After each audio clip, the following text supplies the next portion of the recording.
Tak, haha. Tak zdravím všechny přírodovodomily, davosáky, bratry a sestry, akvarističtí. Tak, jak jsem říkal, budu pro vás natáčet videa, které mají smysl, které dle mého názoru mají nějakou akvaristickou váhu. A mám hroznou radost, že vám můžu představit mého kamaráda, učitele a člověka, který už je mi, Jurínku, jak dlouho? Ty vole, přes 20 let, no, vzorem, přítelem, rádcem a člověkem, který společně s Jožkem Rehovčíkem mě vlastně stvořil. A jak jsem říkal, nechci jmenovat, je to můj kamarád Jurínek, nazdar Jurínku, on je Jurínek a já jsem Jurísek. Jak se říká, Jurísku? Jurísku. Jurínek a Jurísek. Víte, za tu cestu mojí jsem potkal hodně moc lidí, hodně moc jsem toho procestoval a s Jurískem jsme se už nějakou dobu domluvili, že začneme trošičku povídat, protože si myslím, že právě Jura je ten člověk, který vám má co říct. Už jenom z toho pohledu té přírody versus akvaristika a dále prodej, ale i z toho pohledu, že on je fakt jeden z nejlepších chovatelů společně s Jožkem Rehovčíkem, který kdy se měl za tu svoji celou 25letou cestu tou akvaristikou poznat. Pracují jednak s inovativníma technikama, s logickou přírodní cestou, ale hlavně s láskou. A to si myslím, že je strašně důležitý. A musím říct, že vy dva s Jožkem, a těmu země lehká, oba víme, že nám odešlo náhle, tak bez vás, Jurko, bych to nikdy nezval. Vy jste mě stvořili společně s Petrem Livoncem a teďka Martinem mi dáváte sílu. Vzpomínám na mnoho našich rozhovorů, kdy já už jsem byl u konce a ty si mě nikdy nechal padnout. Jo? Já myslím, že se ty misky vás vždycky nějak ty naše sešly a prostě já jsem rád, že kolem se vám právě takovýhle lidi a že právě takovýhle lidi v tuhle chvíli chtějí promlouvat, protože takovýhle rozhovor, co dneska děláme, vy nikde nemůžete vidět a nikdo ho nikdy nemůže natočit, protože takovýhle rozhovor je o důvěře dvou lidí, kteří chtějí mluvit o tom vlastně, jak by to mělo být.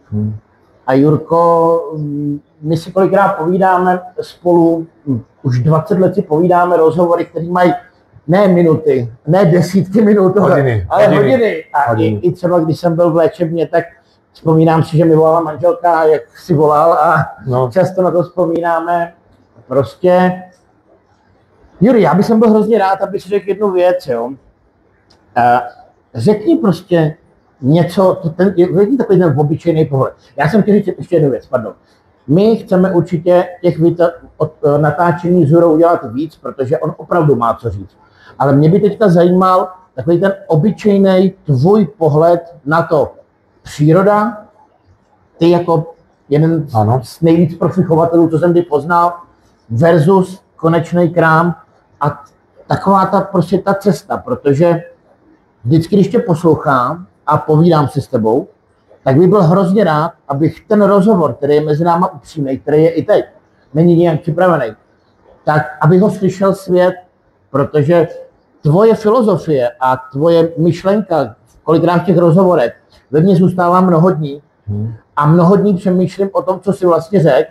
A i když třeba něco kolikrát řekneš, co vím, že dělám blbě, tak mi dá alespoň malou šanci to nějakým způsobem napravit a dojít k nějakému lepšímu cíli, i když ne kolikrát ke správnému cíli, protože já to udělat nemůžu. Jura je opravdu ten člověk, který to má v srdci. Řekni něco, jakoby, co bys... No v prvom rade všetkých vás chcem pozdraviť. Samozrejme, tú akvaristiku robím ako dosť dlho, ako profesionálne od roku 2002. Což je 23, 24 rokov, 23.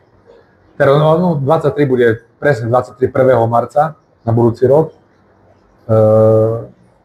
Čo by som tomu povedal? Samozrejme, ako v akvaristike s Jožkom sme si išli stále tú cestu back to nature, späť v prírode a ako robiť tú akvaristiku srdcom, hej. A nedá sa to robiť ako bez srdca, nedá sa to robiť, musíte robiť to ako s láskou a ja si myslím a profesionálne. Tak som to zhrnul, robíte veci profesionálne s láskou, úspech skôr či neskôr príde. Hej. Ako, nebolo to ľahké, ale ako tým, že my sme ostali v tej akvaristike stále takými deťmi, keď sme sa s tými rybami zabávali a hrali, tak sme ich dokázali ako asi skoro všetko rozmnožiť. Samozrejme, Jožko Revočík bol iná liga ako akvaristu. Jeden jediný. Ja si myslím, že to, čo on mal tú svoju cestu, tak asi nie je chovateľ na tejto planete, ktorý by sa mu vyrovnal. A to nie, že sme boli spolu 20 rokov a ako prekladali sme akvaristikou fakt ako neskutočná cesta to bola. To, neviem, to sa nedá opísať slovami, to, čo sme my dvaja ako prežívali v rozmnožovaní, v importovaní, v predaji, ako tie vzostupy a pády, lebo viete, v tej akvaristike sa stredá úspech s neúspechom každý deň. A nemá každý na to riť. Hej. Nie každý to dokáže, viete, pre peniaze sa to robiť nedá. Len čisto pre prachy a hej, alebo pre nejakú slávu, nie, ako, viete, ja som v živote, a každý to možno zažil, po piche vždycky nasleduje pád, hej. Ale keď pracujete so živým tovarom, platí to dvojnásobne. Ja si myslím, že dvojnásobne to platí, ale hovorím určite, ako, bol by som veľmi rád, keby akvaristická, ako táto cesta v Československu, lebo ja si myslím, že ja som tu spoznal aj počul strašne veľa dobrých akvaristov, len hovorím, keby to mohlo pokračovať ďalej. Že by bolo o to záujem, lebo v poslednej dobe mi to prišlo posledné roky, že zíde z očí, zíde z mysle, že keď sme všetci ľudia, ako nemyslím, my akvaristi, utekali od prírody. Žili za technológiami, ale ja rozumím, taká je doba, hej, ako... Já se musím přiznat, že tohle jsou fakt opravdu slova, které jsem chtěl, aby z tvých úst byly vyřčeny, protože já jsem jeden ze součástí této cesty. Já dneska cítím, od té doby, co jsem si řekl, že už to budu dělat jenom správně, tak cítím sílu té přírody, protože vlastně ten showroom, když jsem začal znova stavět, tak až v tu chvíli jsem pochopil, jak ten člověk je úzce spjatý s tou přírodou. Ono, všechno to, co chcete udělat, od někud přenést, okopírovat, vlastně už není ta vaše cesta. V prvom rade, vieš, treba, Jirko, vnímať ryby a ako je to živý tvor. Je to samozrejme živý tvor a keby som mal raz niečo možno napísať, tak poviem, že ryby možno vnímajú naše emócie, či sú dobré, zlé, naše nálady, možno viac, ako poviem, pes a mačka, alebo, hej, ja si myslím, že sú veľmi, ako vnímame tvory, hej. Ja sám viem, že keď mal som, poviem, zlý deň, alebo nejakú sebe nervozitu a sme lovili ryby, ktorí by nám skakali v sieťkach, hej, a nemohol si ju chytiť a nevedel si prečo, hej, že ona inštinktom od teba asi cítila z teba niečo, poviem, hej, či to je už energia, každý tomu rozpráva nejak ináč, hej, ale určite ryby vnímajú naše aj zostupy, aj pády, tie pocity určite, hej. Určitě na tom 100% něco je, protože já si opravdu mnohokrát vzpomínám ještě ve mý staré cestě, když jsem na tu rybárnu chodil, byl jsem tam naštvaný, byl jsem tam smutný na celý svět, sám na sebe, pak jsem podléhal těm zlým emocím a opravdu se nám na té rybárně nedařilo. Nie, to ako... Já dneska opravdu chodím v ty 4 hodiny na tu rybárnu a já jsem šťastný, že nemusím tolik měnit vodu, že krmím s rozvahou, že si vybírám už prostě svý dodavatele, že radši, než abych 100% vydělal na levný rybě, která prostě pro mě nepostrádá smysl, tak ji radši neprodám a mám tam to, co mě baví. A opravdu já si procházím ráno tu rybárnu, když tam nikdo není. A já jsem nějaký jako hrdější na tu rybárnu. Ale dřív to tak opravdu nebylo. Přišel jsem mrtvý jedno akvárko, mrtvý druhý, zakalený, hadičky. Teďka tou systematikou, možná je to taky trošku o systematice, ale o tom, že opravdu tohle prostě, když přijdu a takhle tady zaklepu a podívejte se, tady je kolik je? 57 kusů. 57 alťáčků, jurový alťáčky, no. Já to řeknu, jsou jurový alťáčky a tamhle asi o 60-70 makrakant, no. Jo, který... Dáva sa ten bazén teraz ako dokopy, osádka, aby bola v symbióze aby proste tu sú generačné ryby, to, čo plánujeme robiť, hej. Určite sa vrátim teraz, lebo hovorím, som sa sťahoval, je to nová rybárna, ako nová chovňa, úplne iná cesta. My určitě ještě o této cestě promluvíme, protože jako jasné. Myslím si, že právě Jura tím, tady dělá a tím, co jsme i kolikrát spolu skonzultovali a třeba střípeček po střípečku dali dohromady ty lidi, kteří jim vytvořili to, co Jura má v hlavě, i do budoucna pro všichni z vás bude zajímavý. Jo? Ale já jenom řeknu pro mě jednu věc. Jožko Rehovčík, vlastně, s kterým jsem se v Americe jsem byl 2,4. A vlastně už před Amerikou ty u vás byl, ano. Takže já jsem byl 2,4 v Americe, u Jirky Táborského, tak je to země lehká, který mi taky dal určitou energii a všechno do té mý cesty, tak to už jsme se znali. A Jožko Rehovčík, my určitě o něm do budoucna promluvíme jako o in memoria, o člověku, který opravdu něco tady nastolil a tu laťku doposavat nikdo nepřeskočil. A nemyslím si, že ji v brzké době někdo přeskočí. Ale máme pár adeptů, který na to mají, a tímto naší otevřenou knihovnu zdravím. A já věřím, že vy dva spolu zvládnete to. Ale Jožko Rehovčík byl v tuhle chvíli, my můžeme říct naprostým klidem, jediný člověk na světě, no určitě, který rozmnožoval boty a makrekanta ne ve stovkách, ne v tisících, ale opravdu v množství, který asi nebudem tady ani říkat, ale pravidelně. Tak jako pod 15 000 měsíčně predají jsme něco. Já když to tak vezmu, já jsem 2,4 byl ve státech, 2,3, 2,4. A 2,2 jsem se s tebou seznámil. Ty jsi byl čerstvej u Jožky nějakých pár měsíců, půl roku, rok jsi tam byl. No, tak. A už v té době, což je, jestli dobře počítám, 20 let zpátky, více 20 let zpátky. 20. A už v té době to Jožko mrskal jak Maťa Cvičky. No. Postaru. Tak znamená, že on 15 let stabilně dělal vlastně tu rybu, kterou zásoboval evropský trh. No. A potažmo jsme posílali do státu. Jo. Vlastne aj to bolo to šťastie, lebo sme robili to, čo vlastne nerobil nikto a ľahko sme sa uchytili vonku, ale tam bolo samozrejme obojstranná aj tá serióznosť, aj spokojnosť, že vytvorili sme si nejaké vzťahy, ale nebola to tiež ľahká cesta, lebo dosť dlho trvá, kým ťa začnú rešpektovať, ale hovorím, asi to bolo toho, hovorím, aj kvalitou, aj prístupom, to, že sme mali sortiment, ktorý fakt ako nikto nemal, išli sme stále po rybách, ktoré neboli až tak celkom ľahko rozmnožiteľné. Já si vzpomínám ty tvoje úlety. No. Já si vždycky říkal, hele tyhle, tamhle ten Tonitán má tyhle, já je potřebuju prostě. A už Tonitana tam měli diskusi. A tam ten má zase tohleto. A já se teda musím ještě přiznat, protože já jsem s Jožkem procestoval velký kus světa, jo. My jsme byli v Singapuru, jsme byli v Indonésii, jsme byli v Thajsku, na Sumatře. A na Medáně, no. Na Medáně, no, já jsem tam Sumatře. A my jsme, prostě já jsem do školy překládal, jsem se vrátil ze státu. A ten Jožko, opravdu, jeho nezajímalo nic kolem, jenom ty ryby. A já vždycky jenom si pamatuju vydat, Jirko, pojď se pozor, musíš se, pojď se. A teďka viděl nějakou tu rybu, nějakou rybu, kterou ani neznal. To potřebuje. Dohovor to, ať to stojí, co to stojí. Dohovor to, Jirko. A vždycky, když jsem zavolal, přišel, hej, Jirko, pojď se pozrět. Teďka, pojď se pozrět, vidíš to? No to je kokocina to. A teďka, ale opravdu kdykoliv jsem toho Jožka pozval, to byl dítě, který vidí poprvé Lego ve 4 letech. A to byla ta jeho největší sila. Vlastne to je celková sila. Celková sila. Že ja to mám doteraz, že neviem sa dočkať rána, keď pôjdem do práce.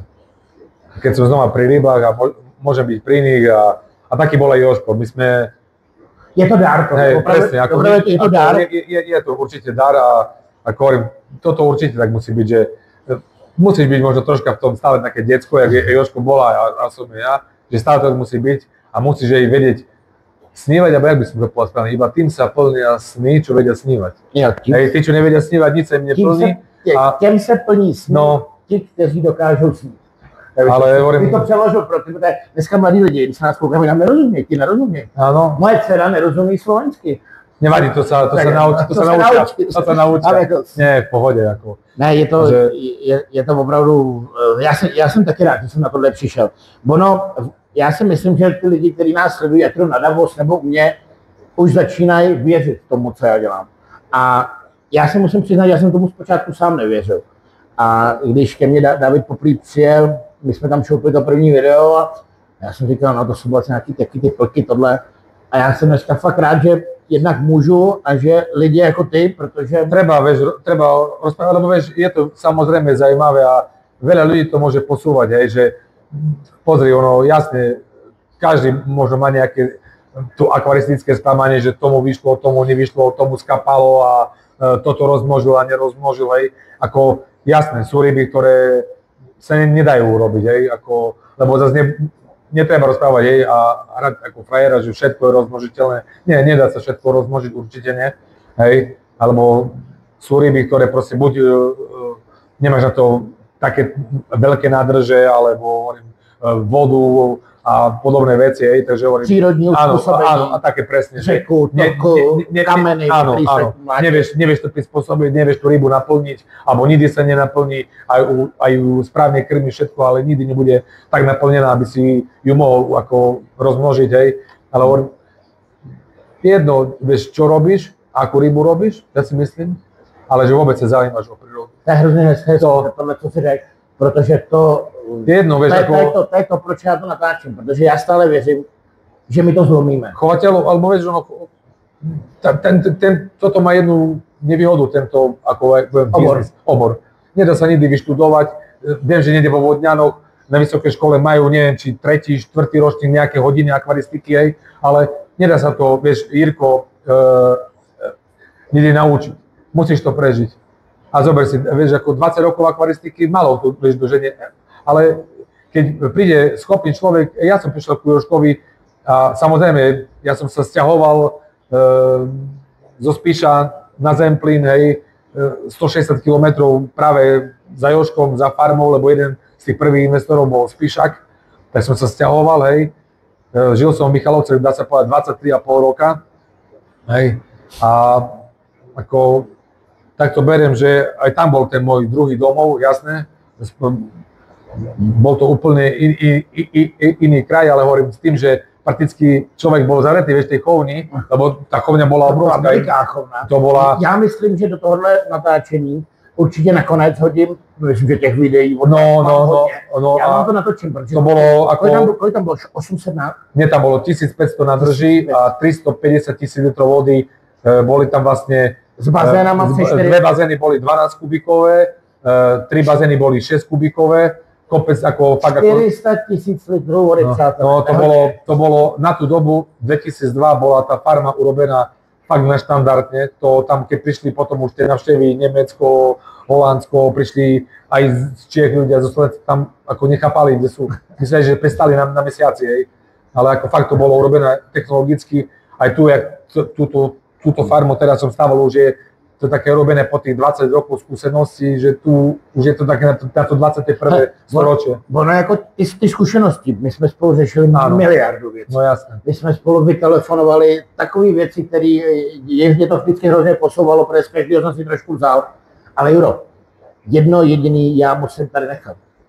My jsme zpátky v obyčejným lidským akvaristickým systému staré doby, který je, dá se říct, přenosený do moderní inovativní technologie, do kapy, filtry. Jeho sice máte krásný proudění vody, ale jsme zpátky obyčejný hub filtrační.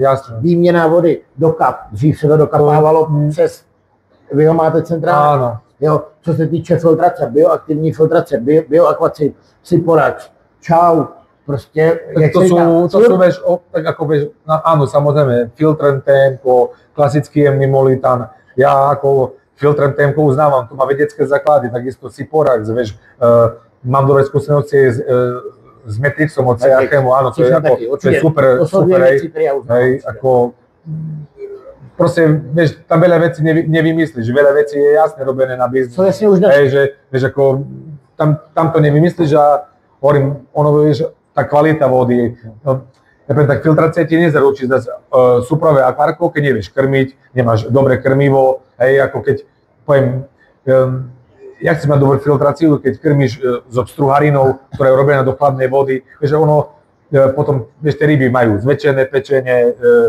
dáš to nie na rozbor, je to úplne biele, zväčšené, potom tým rybám niekto dá nejaké liečivo a či to je antibiotikum, ako je koniec. Prostě ten krevní objekt a ty vnitřnosti. My sme krmili vždycky, sme sa snažili zovať najlepšie zdroje, najkvalitnejšie mrazenej potravy, lebo to je rybám najprirodzenejšie. Hej, samozrejme, dobre vieme, keď sa pozrieš na zloženie granulu, vločiek, obsahuje to také veci. Ale to se pěkně plní. No, vidíš? Vidím. Zase plní pěkně. No. A promiň. Samozrejme, že to tak je, že treba vedieť aj tie ryby krmiť a hovorím krmiť kvalitným krmivom, že treba dať na to dôraz, lebo znova, nebudem sa tomu vrácať, je to živý tvor. A vieš, to ma niekedy zaráža, nemôže robiť tú akvarium, vieš, lebo keď nemáš na základnú vec, hej, jak je voda, elektrika, plyn, nemáš na kvalitné krmivo, a to je pre mňa to je tyranie, vieš, tých zvierat, hej, že ťažko sa robí kvalita a potom sa dostáva do systému, jak je, vieš, malý obchod, ryby, ktoré vlastne nemôžu byť. No tak jasne, hneď skápu, vieš, ono jasne, nejaký ti povie, že to je dobre, lebo ryba skápe a príde si ju kúpiť znova, ale to nie je pravda. Vieš, veľa rýb, tak ako sa prestalo nakupovať, ale to boli disky napríklad, lebo jasne, keď prišli do predania, vieš, 5 cm diskusy, ktoré nie sú ešte také adaptované na granule, na podobné veci, idú priamo od chovateľa, tak samozrejme tie ryby majú potom či bičikovce, či majú nematódy, hej, či majú žabrohlistu. A potom, vieš, tí ľudia si kúpia drahé ryby, ktoré stoja v 20, 30, 50 ečka, kúpi si ich 5-6, za 2-3 dní mu to skápe a už nikdy si tie ryby nekúpi. Ale keby vieš... Dělají to jednou, dvakrát, pak sa to vykašľú. No jasné, a to je to všetkým. Tak je to aj v našom biznise. Predávaš ryby, jak chovateľ, či dávaš to do výkupu, do veľkoskladov, a to je jedno kde, urobíš to v akvaristike dvakrát, trikrát je koniec, vymaľované. Hej, už nikto od teba tú rybu nechce a máš meno, že tvoje ryby sú choré, sú špatné, hej, majú rôzne choroby. Ono jako jednoduše říct, ona vlastně zdravá ryba, dá se říct, neexistuje. No není. Dá se vytvořit určitě jako na 80% no, zdravá. To je práve tou filtráciou a tým správnym krmením. Tá ryba vydrží v kondícii. Špatná voda, špatné krmenie, automatický stres, ryby žijú v symbióze, majú každú rybu, aj tu najzdražšiu, keď rozrežeš a dáš pod mikroskop a nemusím to byť ja, dáš to hociakému veterinárovi, ktorý je schopný, nájde, vždycky niečo nájde, hej, lebo oni žijú v symbióze s tými chorobami, jak sa im zhoršia podmienky. Ale to žijeme i my, že jo? No jasné, to je živý tvor, tak jak sme my, a možno aj my, že sme tie ryby vnímali fakt, že je to fakt ten živý tvor a poviem to tak sprosto, že je to jak ľudia, majú tie isté problémy pomaly, hej, takže to tak beriem, že je to iba o tom, aby boli tie ryby ako v pohode, v tom najprirodzenejšom prostredí svojom, aby prosperovali. A keď tie ryby sú v tom prostredí najprirodzenejšom, tak začnú prosperovať, majú krásne farby, dobre rastú, dobre sa, keď si ako breeder, že si chovateľ, tak pekne sa ti tie ryby potom plnia. Dneska sa hľadajú páry. No presne, žiadny problém, hej, žiadny problém. A to je právě to, proč mi tyhle všechny videa jsem začal dělat. Protože já bych opravdu chtěl, aby všichni ty lidi se zamýšleli nad tou přírodou, nad kvalitou toho produktu, nad tím, že trh nám sice nabízí přehršle, nepřeberné množství, až nad množství, řeknu, všeho možného, ale vlastně, když se na to podíváme, na těch 100% nabízeného, jenom, když to přeženu, 20% je správný. A já jsem rád, že můžu, a že doufám, že budu moct dokázat, že těch 20% já najdu a že těch 20% budu moct doporučit, protože zatím se nám to vede. A já mám strašnou radost, že mám kolem sebe lidi, kteří mi začínají důvěřovat, začínají mi opravdu důvěřovat. Mám radost z lidí, že mi voláte, že za mnou jezdíte, vy sledující, protože já věřím, že to dokážu. Já možná nechci říct, že věřím, já to vím, že to dokážu. A já vám díky, že nás sledujete. Jurínku, my se určitě vrátíme. Dneska jsme to hodili takhle od pasu, protože já si myslím, že... Ani jsem nebyl na to připravený dneska vůbec. Já jsem přijel za Jurou, protože já ještě to musím dopořit. Vždycky musím říct něco vtipného. My jsme se domluvili, kdy, týden je to, no. Že přilítnou původně jsme nějaký ryby, tohle Juro, my jsme se tak, já jsem byl vlakem.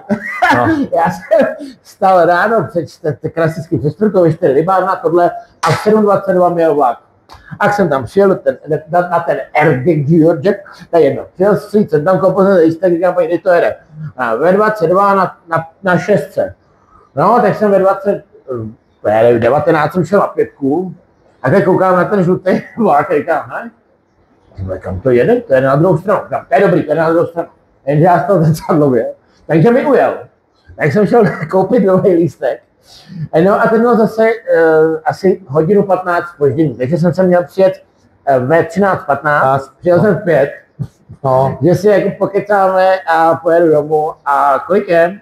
A je 7:30. No, tak. No, takže musím říct, že umím taky nebyť nic normálně. Ale som vidíte, jaký kus cestičky. Áno, a ja sa na tie ďalšie debaty pripravím a dáme si také, že témata, také témata, že jasné, nebudem sa ja hrať na akvaristu, ako ja som vždycky... Ja som len Ďuro Labuda, ktorý prešiel nejakú tú akvaristickú cestu, ale... Ja toho Marovi stříhnu, no. Dobre. A to i katuju. Hej, v pohode. Môj kamarát Juri. Ja sa ešte raz obdivujem každého dobrého chovateľa, akvaristu a ľudia, čo to robia, ako samozrejme, a frajerov, čo to robia od srdca, ako klobúk dole. Ja sám viem, že to nie je ľahká cesta a je to kopec hodín potu, dríny, odriekania. A to vám pospávam, ako tu tie prvé roky, ako fakt ako to boli bez dovoleniek, bez marodiek. Ja myslím, že to bude poměrně dost natáčení. Je to, a určite to bude vtipné, spomienky na všetko, ale to boli tie neskutočné cesty, importy z Budapešti. A niekedy tie spomienky zase vypadlo. No, a to som chodil do Prahy na letište, to som chodil po Indonéziu, prebaľoval som ryby, takého kamaráta, na 5. poschodí som vynašal krabicu hore, prebaľoval, no to boli neskutočné. To budú určite také vtipné veci, že sa zasmejeme, ale ako, ja som rád, že ako Jirko robí pre akvaristiku tú propagáciu, že možno vieš, Jirko, keď sa chytí len jeden mladý človek a malo to zmysel, vieš, tak sa stáva, vieš, že aj jeden človek malo to zmysel, hej, a je to dobré, ako, lebo je to, ja si myslím, že Bohu milá vec a do budúcna možno tým rozmnožovaním môžeme ochraňovať tie pôvodné biotopy v Amazónii, vieš, celej tej juhovýchodnej Ázii, že nemusia byť tá príroda až tak drancovaná, čo bude, hej, to nám je jasné, že s tým sa neprestane nikdy, hej. Potom my si někdy promluvíme po našich cestách, Jožkem prožili, viděli to a asi i ty to zkouknou. No. Ale říkám, já mám z toho radost, já mám radost, že Martin získal určitou radost z toho, protože konec konců s Davidem natáčí pěkný videa. Mám radost za Davida a nemám radost z některých lidí, kteří jakoby určitým způsobem zrazují tu cestu, ale takový je život. To je normálne, ako netreba to riešiť, lebo vieš, poplývať ťa môžu stále. Dřív mi to vedlo k mým blbým stavům, dneska mi to vede jenom k tomu, abych přidal. Takže vy všichni, co kritizujete naše cesty, tak ji kritizujte dál, protože čím víc budete kritizovat, tak to robíš dobre. Ty to robíš dobre, vieš, keď ťa hejtujú a hovorajú poza chrbát, robíš tu dobre. Ale to máš to hejtovať? To dcery. To asi o dcery, hej, lebo ja po anglicky neviem. Hejtujem. Hej, ja tak to berem, vieš, asi to robíš dobre, keď ťa ohovarajú, hej. A to je jedno, vieš, ono to... A to je, Jirko, všade. To je v každom biznise, podľa mňa. Tak to je, alebo v každej jednej práci, takže netreba to asi tak prežívať. Treba si robiť to svoje, ja som povedal ešte raz, s láskou, profesionálne, skôr či neskôr ten úspech príde v akvaristike, určite. A jak som povedal, no, musí človek... No, ani nesní, Jirko, musím prísť na to, že fakt ten úspech s neúspechom sa tu strieda každý deň v akvaristike. Vieš, máš plný akvárium. My dva by som o tom mohli peknú knihu, hej, ako vieš, máš plnú kovňu a lusknutím prsta nemáš nič. Je to tak, já to nevyloženě znám. Že mi se dostalo několikrát. Diskus plaguje, pomínáš? To je katastrofa. Je to masakr. A pak jsme jednou nakrmili oba dva, teda Juri míň, já víc, prostě nekvalitním potravou a musím, to byl taky masakr. A potom to léčivo, vzpomínáš, vytvořený, nebudu jmenovat, a to bylo komplet do rána, jo, a to byly opravdu, to byly 100 000. Tak to je, myslím, že cestu jsme prošli, Jurínko, moc díky. Nemá zač. Já budu rád, když budeme pokračovat. Já jsem rád. Vy jak říká Jura, sněte, protože ten, kdo smí, žije, ten může jít dál a já moc díky, že můžu dál pracovat se vším, s lidma a díky, že máme tyhle možnosti. Budeme pokračovat, já frčím dál. Ja, čaute. Dál. Jednoduše, rychle a dobře. Pivo, já to nezap.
takhle reaguje. Takže dvakrát nakrmená, trikrát nakrmená ryba za deň. Stále sa to pýta, jesť, hej. Či sú to Ramirezi, hej. No. Aha, chlapci. Chlapci a holky. Mňam. No, a takhle si to tady ten náš Jurísek válčí. Kávu, já to pijem už na kávu. No, takže přátelé, já se loučím. A já. Jsem rád, že jsme to mohli cvrknout. Doufám, že jedno přijde, co chci strašně moc říct a podotknout. Já bohužel nemám moc času na řešení těch dotazů, nebo respektive vůbec. Jo. Když mě někdo zavolá, tak mu dotaz zodpovím. Ale doufám, a kdyby někdo z vás měl nějaký nápad, jak třeba se zapojit do toho našeho projektu, jak zpracovat ty otázky, já jsem ochotný třeba jednou denně na chvíli odpovědět i věřím, že Jurovi, když dám otázku Martinovi, tak společně můžeme zodpovědět. Určitě. Jsme extrémně zaměstnaný lidi a děláme to všichni při práci, protože věříme, že to bude mít nějaký smysl, výsledek a efekt. Ale kdyby někdo z vás, nějaký student, třeba chtěl se zapojit do toho našeho projektu, ať jako třeba konzultant nebo zprostředkovatel právě těch dotazů, který častokrát, jak slýchávám, jsou poměrně fatální pro samotného toho chovatele, tak se mi ozvěte, protože možná, že by to bylo prima. Jasné. Jednou týdně hodinovou konzultaci, konec konců třeba Tomáš takhle teďka začal dělat a má docela naplněno. Já to můžu zkusit taky, ale bohužel na to nemáme čas. Takže nějaký student, mladý kluk, holka, která to má ráda stejně jako my a můžeme to zkusit. Jasné, určitě. Treba zapýtat. A tak jsme říkali, říkali jsme tam nějakou větu, musíš přijít do rybáky. V miery. Treba chodiť vždycky v miery, v kľude, v miery a potom tie ryby sú na kľude a všetko je super. Takže mír. Mír. Tak, majte sa. Čau.